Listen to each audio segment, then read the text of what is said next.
Here you can see Taz softening up my leg, my jeans, so she has a good spot to stick her claws in and cause snags.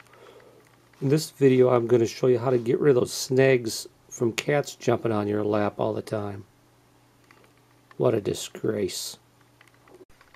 Ladies and gentlemen, if you've got something like him hanging around, you're going to end up getting snags like those. Okay, there's a way to get them out. Some people use a needle, but if you take a little fingernail clipper, the little file that comes with the fingernail clipper, this is a gold-plated one because I have to have the high-class ones.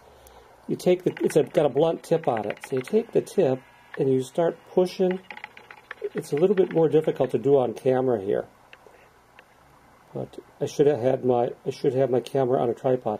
Start pushing it back in. There you go. Look at that. That one's gone. Now I'll just do the same to the second one until that disappears. And it's almost completely gone. Cats, you can also touch it with a blue marker, like this marker right here. You can just touch a tiny bit of a snag and that'll disappear. Off camera, I went over them one more time because I couldn't see. I didn't have my glasses on, so I couldn't see very well. But you can see right here where I pushed them in, where my thumb is. But that's pretty good. That'll, right there, if you pull the material over, you straighten it back out, you can see they're pushed inside now.